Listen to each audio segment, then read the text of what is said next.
Hey everybody, I had the opportunity this week to talk to Sharmin Prince and Mitzi Dadoun of the Transforming Lives podcast panel. And there I talk about why I have turned away from DEI and the DEI industrial complex and turned towards rebranding as a difficult conversation strategist. You want to learn more about that? Check it out.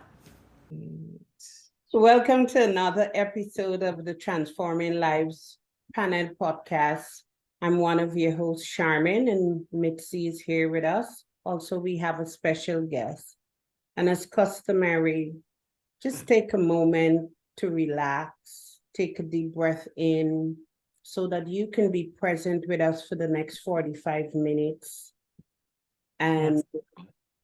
as you breathe, just forget everything that you have to do um, and be here with us. We thank you for your time and we thank you for your presence and welcome. Welcome, Dr. Majors. Thank you for being our guest. Thank you. Thank you for having me. I'm excited. And Dr. Michelle Majors, formerly known as a DEI consultant, has evolved her role to become a difficult conversation strategist. She has a passion for guiding individuals through challenging workplace discussions. She specializes in navigating tough talks with people with power and grace.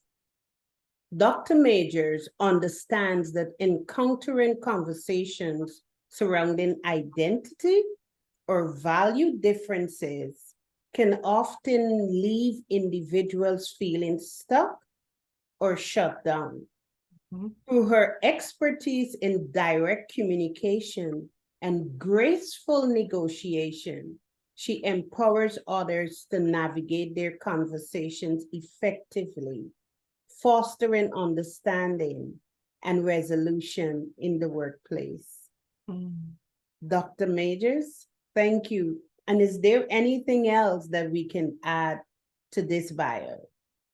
No, it was that I almost fell asleep. It's just I need your voice on my AirPods before I go to sleep at night. It's very comforting, and I really appreciate that you had us kind of get grounded and centered so that we can be fully present. So nope, nothing else to add. I'm just here to connect.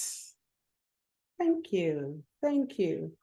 I love that you labeled the conversations or labeled yourself as a difficult conversation strategist. And before we get deep into that topic, what does it mean or how do you define difficult conversation strategies? That's such a thank you for that question. And this is fairly new. This is came on as a result of me really wanting to disconnect from the DEI industrial complex, and I feel that it does more harm than good. At the end of the day, we talk about identity, identity, identity. Well, we all have different identities. And, I'm assuming this is an assumption, Charmin, that you identify as a person as Black or African American. Mhm. There's that saying, all skin folk ain't kinfolk. So just because we share the same identity as a woman or as a Black woman doesn't mean we share the same values. It doesn't mean we share the same beliefs and the same belief systems. And so what I wanted to do was pull apart all this identity talk and really get underneath what is the conversation that you and I need to have as individuals who might have come into conflict or who may see things differently or, just whatever challenges we may have. I want to get to the source of what are the values that are being rubbed against. Because when we have conflict or arguments, there's usually some kind of deeply held belief that is being violated or breached. Mhm. So that's what it's about. That's what the conflict is about. So when you have all these identities coming together and we just throw this term called DEI, um, DEI comes with a world of rules and do's and don'ts. But what about the human? What about me and you? And what is the values? I want to know, understand what I said, what you said, like what happened that caused that breakdown and whatever, Michelle comes in to look at. So the idea of a difficult conversation strategist is, as my role is to come in and really listen to what the values are, and also be able to talk across different identities and beliefs, so we can get to the heart of the real issues and not just label it something, which we tend to do. Oh, it's a this issue, it's a microaggression, it's this implicit bias. But underneath that is a real human experience somebody is having, and that's what I want to talk about. Thank you. Thank you for that. And was there a specific incident that motivated you to transition out of that DEI space? Yeah, I don't think it was a one thing, but it was many one things that compounded. And it was at a time where, I have been off social media. I really don't care for social media. I don't want to be on Facebook, Instagram, none of that. I was off for about 10 years. And when I decided to launch, kind of rebrand my business, I have folks that are like, you gotta get in the world, right? You have to be in the world. And so in the process of this rebranding is when I said, well, since I'm rebranding, let me tap into what it is I really believe. Who am I really? So it was a combination of kind of getting tired of having to, can you come in and do a training? Sure.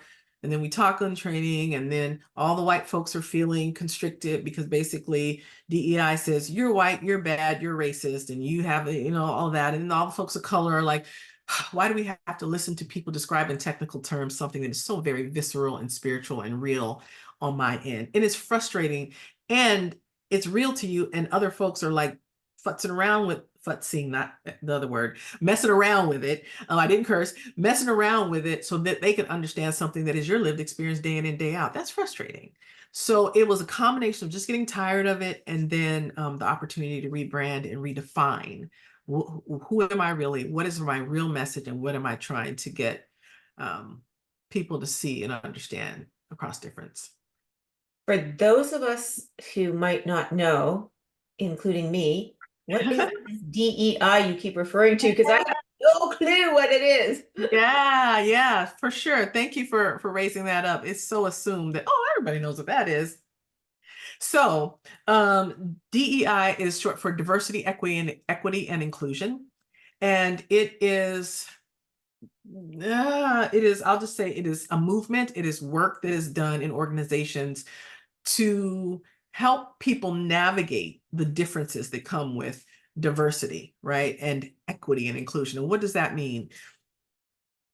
When you have an organization, you want it to be diverse. So that's one of the pieces, right? But with diversity comes lots of differences and lots of new challenges, right? So now you have this diversity. And so there's a diversity of people, but then you're like, wait a minute, there's more differences, they're more diverse people, but they're not included in decision making. They're not in, their voice isn't heard. They're not actively engaged in the running of the organization. It's just diverse, and it's not informed by the voices of the rich diversity that they have. So then that's the inclusion part. Then there's the equity part of it. And equity is about, does everybody have equal resources to everything? Does everybody have the same mentorship? What happens is, an organization, we tend to resonate and connect with people that we like, that are more like us, and that, we resonate with. Well, a lot of times that's people who share the same values, same lived experiences, right? And a lot of times in higher levels, there's mostly white folks.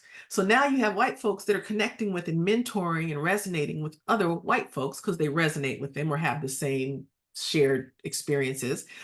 And we needed to come in and say, well, we need to make things more equitable. We need to make sure everyone has access to everything, regardless if you resonate or you have a shared lived experience. So the movement set out to make sure that these three pieces were in place. That there's those diverse people are actually counted, included in the work, and there's equitable access to growth and professional development and all of those things. So that's the movement itself. Does that answer your question? Great. Yeah. Yeah, then that's good. So, and maybe it's one of those things that term's more known in the United States than in Canada. Likely. Because we're so multicultural and mixed together, and everything. It's just like, it's just the way it is. Well, when I went to visit Canada, I walked away going, wow, I did not feel Black one time. Hmm. And that's what I felt. I didn't feel my race. Now, I wasn't there for a year. I wasn't there for a month. I was there for a weekend, and we were at a nice hotel. You know, there were other factors that may have limited why I had that experience. But what I can say for sure, it was the first time I didn't feel like, oh, I didn't feel my Blackness there. Yeah, I think Toronto's is supposed to be the most multicultural city in the world. Yeah, I mean, I can It's been imagine. like that for a long time. Well, that's probably why, you know, with this election season, they're making the harder. I was like, everybody, there's a flood. You can't even almost get into websites to tell you how to get a Canadian citizenship. Because a lot of people I know are like, yeah, let's check it out. It's not as easy. But I think that, you know, that says something a lot about Canada, that there's a growing, you know, awareness, or I won't say push, but interest in changing citizenship or moving to our neighboring country. Sure. So how does an organization determine that they want to bring you in or find you, and what is the process that you go through? Like, is it like a workshop that you do with it? Is it one-on-one meetings with individuals? Like, can you give me a little bit of a more understanding of how it works? Yeah, I would do it can be a number of things. A lot of times it's people have had a training, and the training went really bad, and it kind of, they say, blew up the organization, where the trainer said something and then it wasn't addressed, or, you know, something like some kind of training went awry, and then people just, you know, there was tension and all of that. And so I come in to say, okay, and the last thing you'd think, it's counterintuitive to say, bring in another trainer. But that is not what I go in to do. I go in to have restorative conversations and restorative circle conversations. And so those can look a number of different ways. After the murder of George Floyd, now, are you familiar with George Floyd in Canada? I would assume, yeah. Okay.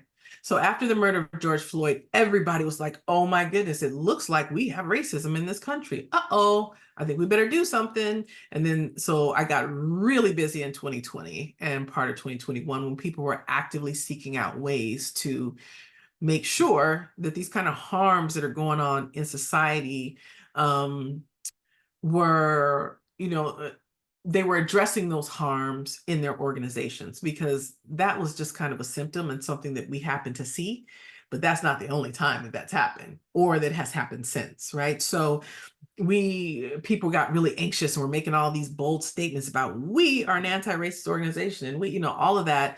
And as soon as you say we're an anti-racist organization and we're going to do the work, then everybody's like, prove it. And when you say prove it, that means that there's certain levels of accountability that's expected. And transparency. How did you get to that decision? We want to know, right? And so that calls for someone to come in and say, we're overwhelmed. We took a bigger bite than we can.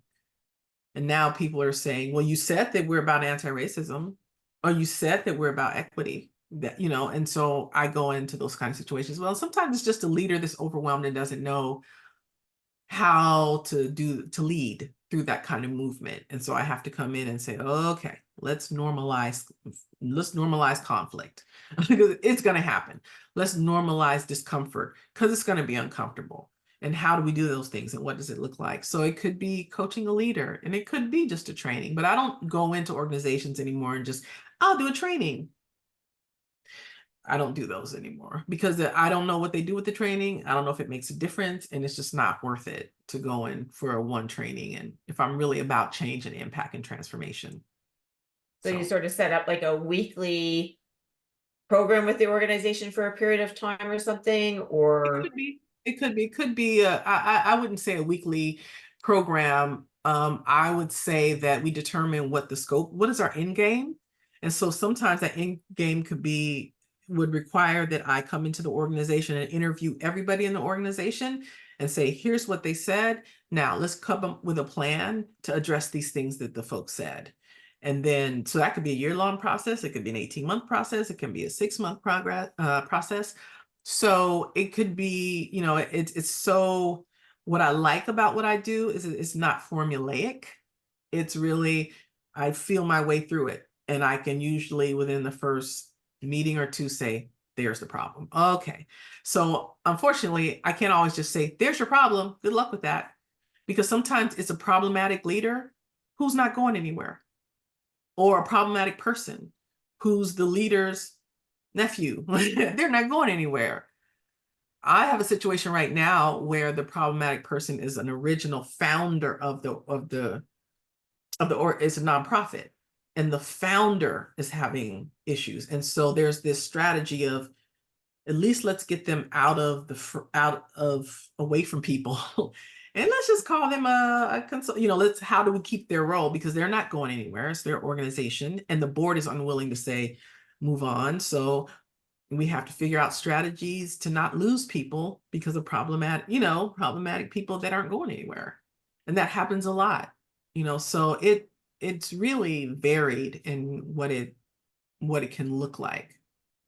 So how is success defined within an organization when you work with them?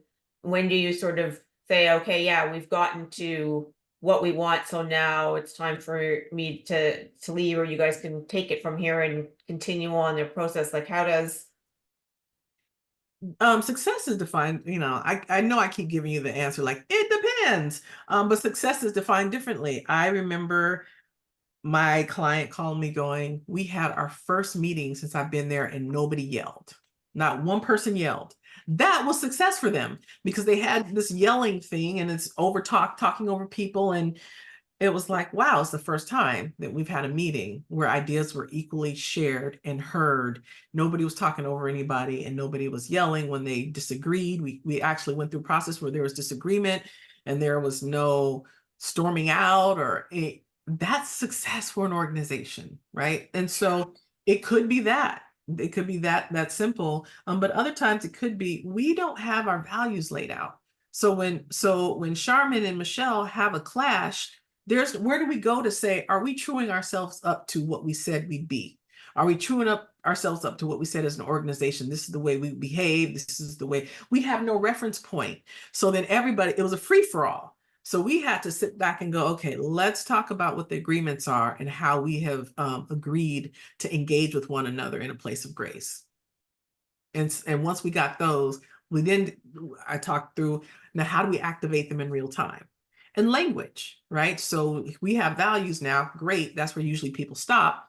But what a step further could be, hey, so Charmin, here's the value that's being breached for me right now. So we made agreements around transparency, and you did this thing and I didn't know this thing was going to happen, and we're partners and you didn't tell me. So that is in not violation because that's too codey, but that is a breach in that value. And then furthermore, and when you don't do that, this is how that feels when I'm left out of decisions that impact my ability to do my work and to be a good team player. So I want you to know not only what the value was, but how it affects me, and not in these technical ways that DEI tell you to say it, but in a real, look, as someone who's formerly homeless, like I get nervous when I don't know what's happening around me. Now I don't expect everybody to go through, to go that deep, but I don't have a problem saying that. Some people, don't want to get all up in their business, but people know that about me. I'm very explicit. My history, I'm anxious about not knowing what's happening. It triggers me to no end because I live that life where it's constantly, you're unstable, you're not sure-footed, you don't know what's happening. And I do my best work when I'm aware of what's happening. Can we agree to make sure that I'm aware of? Who's going to say, no, I like it when you're unstable? Who's gonna, right? Because that's not what most people think or feel. But Charmin might come back and say, I have this problem with Black women, whatever. I have this problem that I keep my information because when I give it away, people take it and use it as their own. So now I'm like, you're not giving me information. And Charmin's like, every time I give information, my voice is gone. They take my work. And this happens all the time, but we never get to that point of clarity. So it just becomes she's a angry Black woman. That's ridiculous. Or it becomes a, Mitzi's asking me these questions. She should know what DEI is. See, that's a privilege that she doesn't get to even have to know what diversity. She doesn't know. She's Canadian. She's like, we doing something totally different over here. Y'all in the US are doing something totally, Am I going to get mad? But a lot of people would say, see, it must be nice not to have to know these concepts. That's what the DEI industrial complex does to us. Well, and it brings up this point that, just getting out there to have conversations, right? Because a lot of people would be afraid to ask the question that I asked, right? It's like, okay, I don't know what this terminology means, but am I going to look like an idiot, or is somebody going to pounce down my throat if I ask this question? And, obviously in this environment, that's not the case, but in a work environment, if somebody is asking something that they don't know and somebody, explains it to them and clarifies it, awesome. But if they jump down their throat and say, oh, my God, you should know this, or whatever, like, well, that's what happens, but it's more so with white people against other white people. Brutal. It's brutal watching white folks. You should, it's shaming. It's just the whole thing. I'm sorry, Charmin, you were going to say something. I didn't want to. I wanted to go back to the whole DEI. I call it's a new trend because all the organizations are hiring DEI specialists and well, I've not seen the term or the label strategists. And I read an article, I think 2 weeks ago, that I shared that this company hired their very first DEI specialist, of course, a Black woman. And when she complained about racial discrimination, she was terminated. Mm-hmm. And as I read that article, is it that we're using DEI as a band-aid on an ulcer or on a systemic ulcer that we have?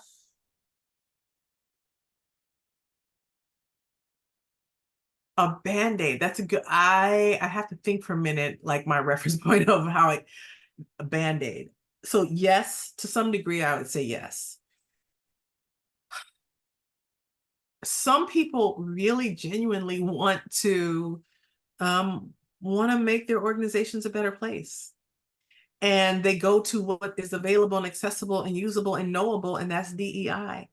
And so to some degree, there are genuine people and they're earnestly operating in good faith trying to figure this out. When I say the DEI industrial complex, when you say industrial complex, like the prison industrial complex, you're not talking about just the prisons, you're talking about the judges, you're talking about the attorneys, you're talking about the community that, over penalizes, you're talking about the politics, right? So that's the industrial complex of all the moving pieces. When we're talking about DEI, we're talking about not just the organization and the leaders, but we're talking about funders, where people give their money to, right? Organizations that, let's give them that have the most visible demonstration of DEI, which leads people to go out and say, let's be visible. Let's do the thing, and let's pretend like we're doing the thing. And so people are really interested in what are the numbers, they want to see stats on how many people have gone through trainings. I had somebody that said, can you come in and do an assessment, and we want to know how many people have gone through DEI trainings, how many. And I was like, I'm not doing any of that. I'm not, because the training does not change people's behavior. It does. It tells you how to act better and to behave well. And that's what people have learned from DEI. This is the best way to behave, just to stay under the radar. But it is not transform the minds and hearts of people in any sustainable way. So people just say, I behave this way at work and I go home and I do whatever I do anyway. Like there's not real change happening. So I wouldn't say a band-aid because it's not really healing or fixing anything, but it is being used to generate more money or to foster goodwill in the community or those kind of things, I would say. Okay. Are there any quick tips you can offer for like calming the nerves of someone who during a high stake discussion? Well, first I want to raise that label high stakes. What's a high stakes discussion? Because first we might want to even to play with that a little bit. I would assume that anything that involves somebody being harmed or hurt or walking away wounded, that's high stakes because everyone matters, right? But a lot of times we say high stakes as what is going to be the result on the company, right? High stakes means the company is going to lose something. It's usually not. High stakes means somebody, the person, right? So I kind of have a concern about that in and of itself, right? But when people have to have a conversation that is they anticipate is going to be difficult, I would say a couple things. I have a kind of matrix that I use to kind of, so if Charmin comes to me and says, listen, I have to have this difficult conversation with Mitzi because she said this thing, she said it on air, she didn't know it was problematic. Sorry, she didn't know it was problematic, but she said this thing, and or it's something that's like we just had a total disagreement and just got ugly, right? And you have to fix it because you work together, right? And you have to fix it. And I would assume that you have the kind of relationship where you want to fix it. So I kind of say, okay, let's go through the situation. What happened? And then I would listen to, and I would usually have the what happened story separately. And so what happened? What happened? Oh, I see. So what you interpreted Mitzi is saying was this, because see, everything is interpretation. Everything is interpretation, and we're meaning making machines. So I do something to Charmin, and Charmin's like, what does this mean about me? What is she saying about me? How does this define me? What is she, these are the things. So I'm walking you through how I would walk somebody through it to think. Okay. And so I would get really clear about what happened. What do you think this means about you? What do you think that Mitzi is saying about you? Right. And then we would do the work like, is she really saying? Are you sure? Because if maybe she's formerly homeless and she's like reacting that you are doing something that's, taking away her voice or her age, whatever it is. We do a lot of, are you sure that what you're thinking is the truth? Because a lot of time it's not necessarily true, but it might be true, but we don't know. And we have it all figured out without asking and investigating with the person. So let's stop and let's ask some of these questions. Now, here's your story. What do you think her story is, Charmin? Like, what do you think that she's reacting from? What do you think that this means? What do you think that she thinks this means about her? Let's step in her shoes, and I want you to have a whole reaction that she may be having. Let's walk it through.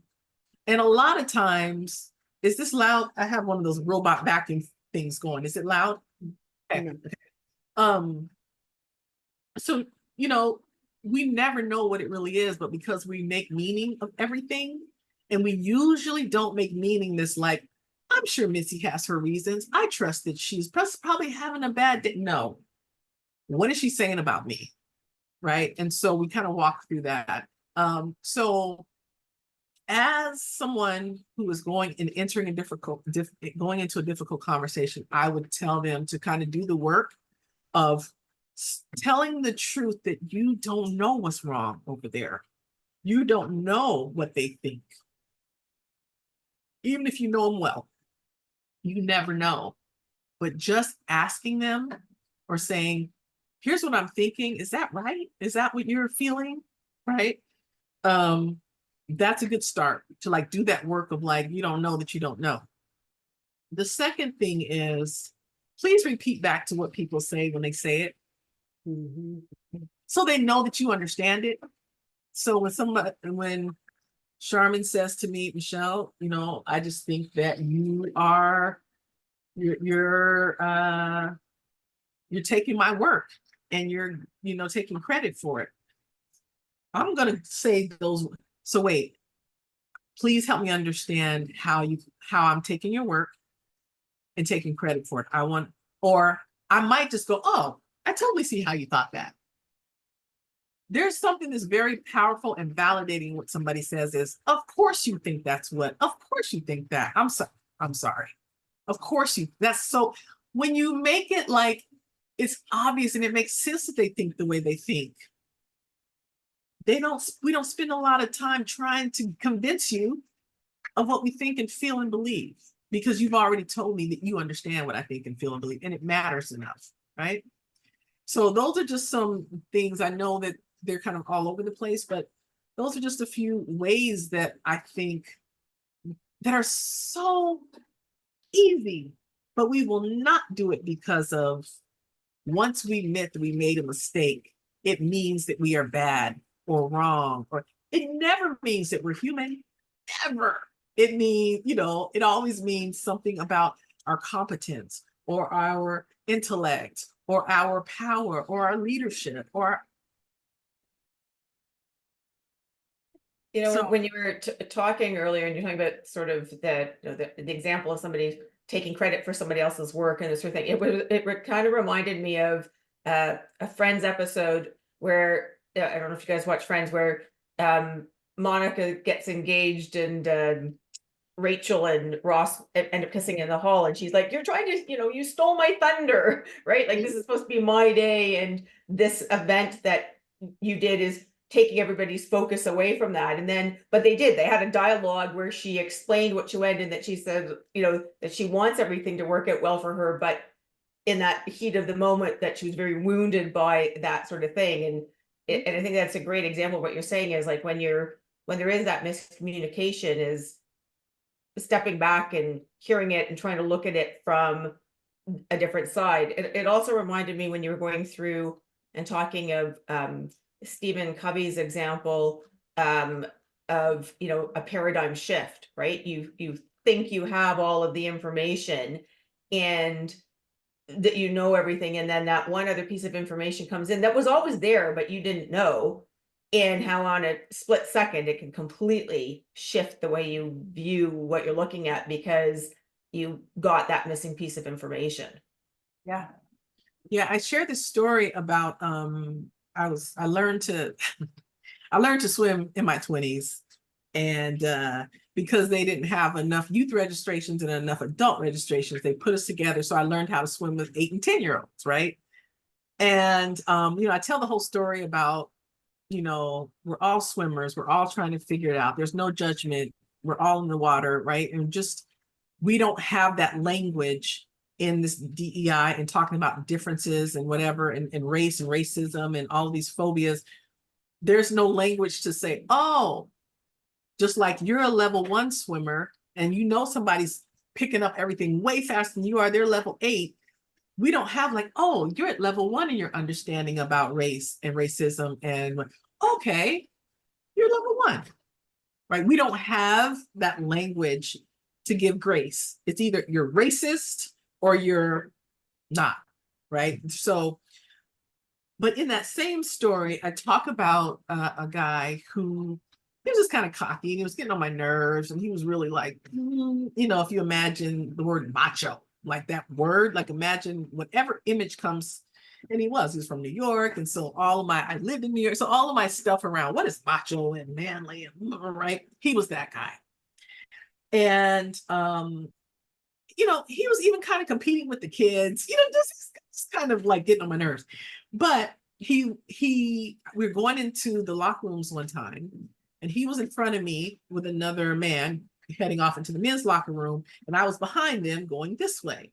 And I just very slightly overheard him say, "Yeah, man, I had to learn how to swim. My brother drowned when I was a kid, and I'm just tired of being sad and shit, And I'm like, whoa, talk about context changing. Mhm. In that moment, I knew I was witnessing this man have a breakthrough. Mhm. He was overcoming a lifetime of pain in that moment, and I was a witness to it. All of a sudden, he wasn't this macho. He became like, do your thing, brother. Get in that pool. That's right. You became like, I was rooting for him. I became a different person in relationship to him. Did he change? I changed because I got to know something about him that I could connect to. We can all connect to victory and overcoming and triumph and standing back up and being devastated in your soul and then being able to, okay, I'm taking my life back. We know that. We all know that, right?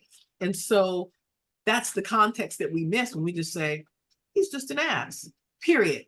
And we never know what's behind it.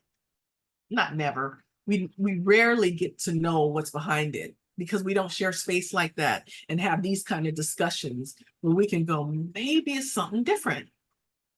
Maybe he's not. Maybe he's somebody that's courageous and bold and, all those other things. So that's that piece of knowing what's behind it. And that's why I do difficult conversation strategy as opposed to trainings and DEI and right. I remember years ago, I was sent to a training called Crucial Conversations. And as I was preparing for our session, our discussion today, the thought came to me, is there a difference between crucial conversations and difficult conversations? I would probably say no. I would think it's probably branding. Because when I think of crucial conversations, I think of conversations. So I've heard of crucial conversations. There's a whole company called Fierce Conversations.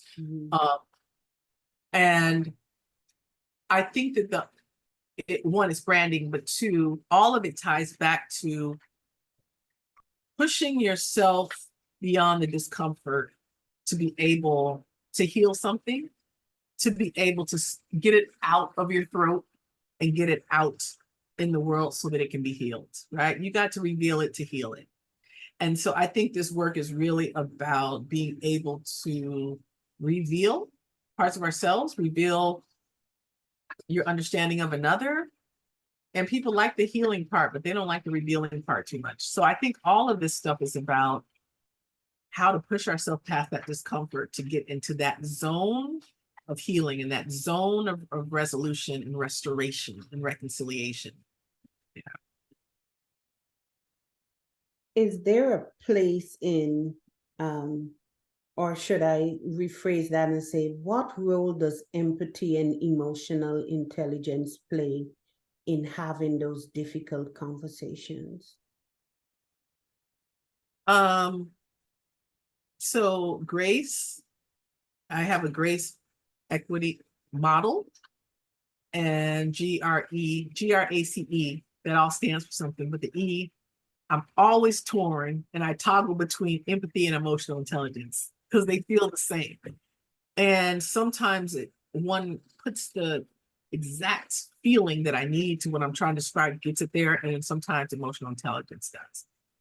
Either way, empathy is that ability to be able, how different things would be if someone could say, wow, putting your throat on another man's neck for 8 minutes. I mean, your knee on a man's neck for 8 minutes.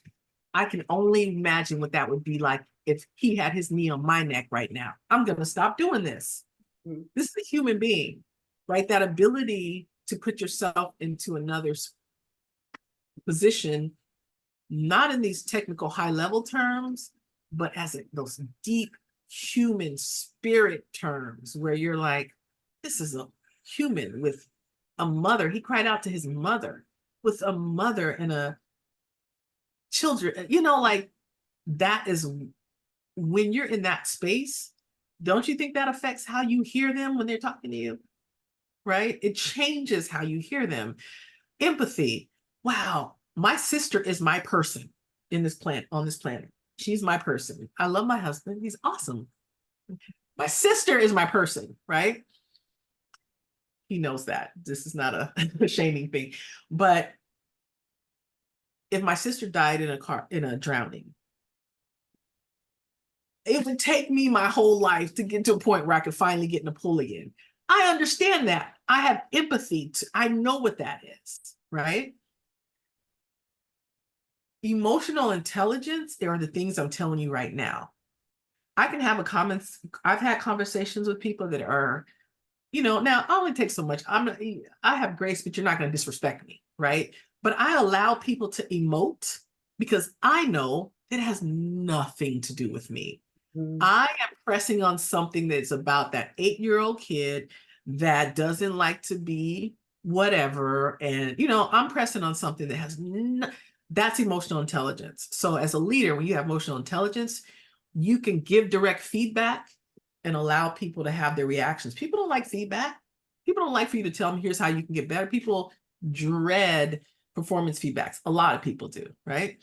And I think emotional intelligence really has you grounded in your own seat of power because you're saying, yeah, I know this is not about me. And if my demand for your greatness, because I am holding you bigger than you know yourself to be, that's not my problem, but I'm gonna keep doing it.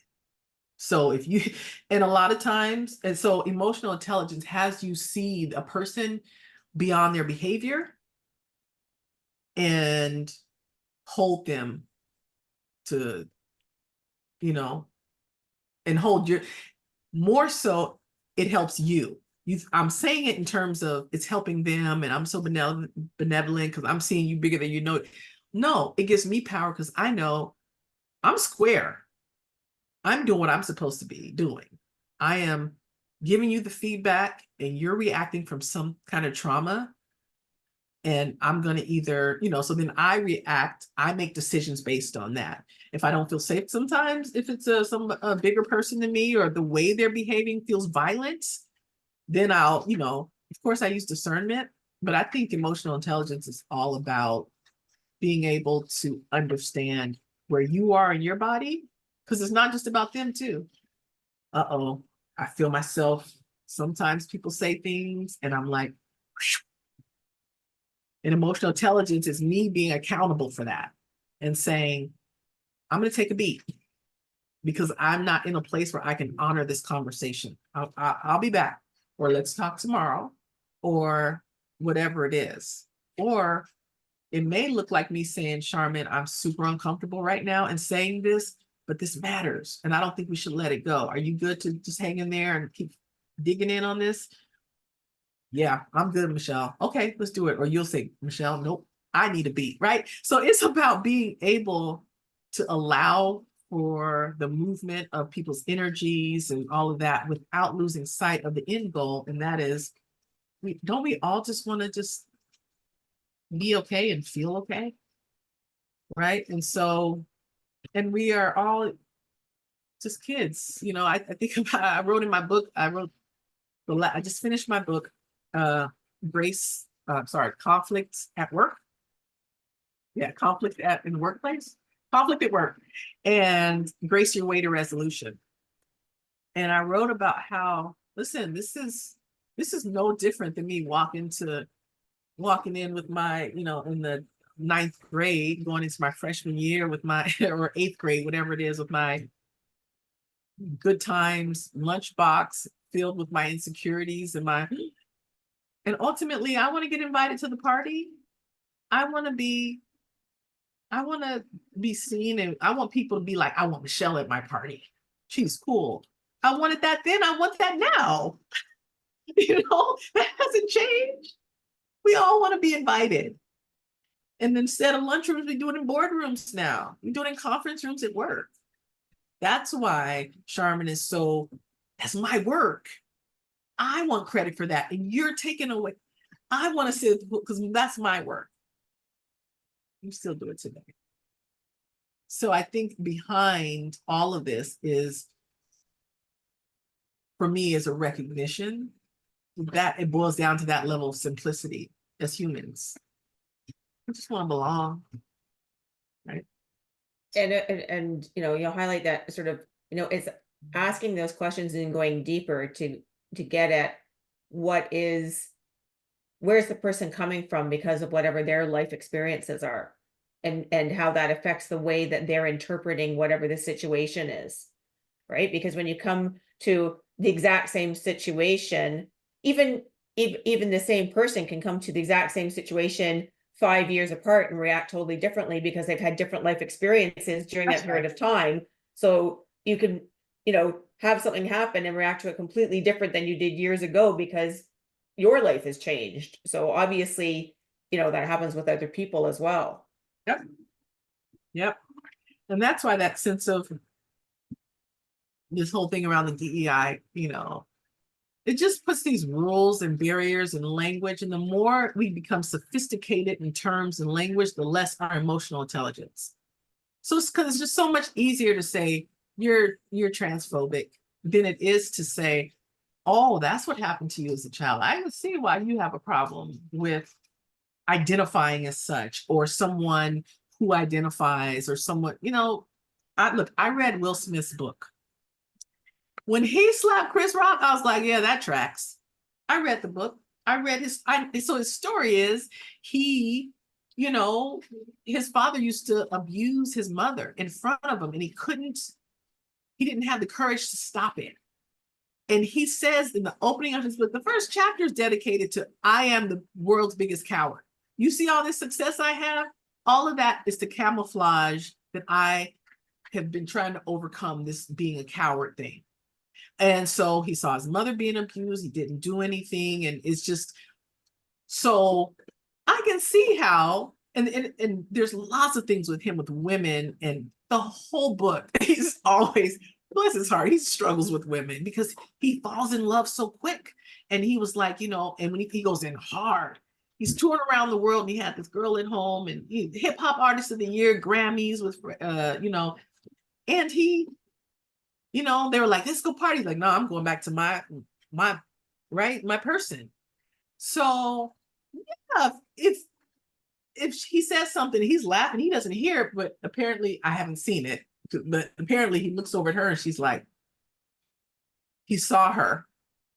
I think he just went into like, oh, you're not going to be on. I got to protect. I have to prove I'm not a coward. And he happened to pick somebody who was way smaller than him, and he could never, I don't think he would do that if it was, I don't know who's a big guy. If it was The Rock, would he go up and slap The Rock? Heck no. I don't think so.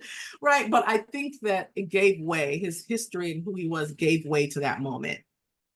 And guess what? He did it on the world stage. So he doesn't get redemption. He doesn't get an opportunity to explain. He doesn't get a like, man, I should not have done that. It's too late. The court of public opinion he's already, toxic masculinity, and he's this and that. Do you know how many things we do as humans that so embarrassing? I would never want people to know. Never. My sister's one of the most generous, loving, bubbly. She's a joy coach. She's all about joy. But she did something and acted so bad on a plane one time that they almost put her off. And she still refuses to tell me because she's mortified that she behaved that way. I still don't even know what it is. I still don't even know, because we have those moments and nobody's watching. And so we get to just tuck them away, right? So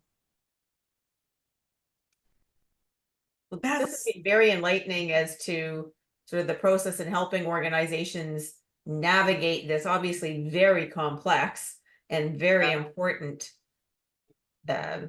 absolutely dealt with. Yeah.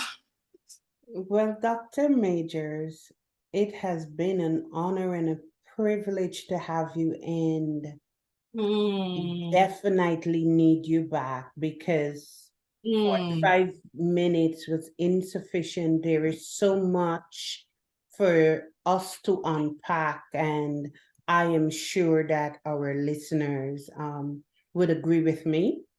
So how do we contact you if someone is listening and they're desirous of contacting you? How can they do that? I would start out with michellemajors.com, or go to Michelle. It'll all go to the same place, michellemajors.com. That's the easiest.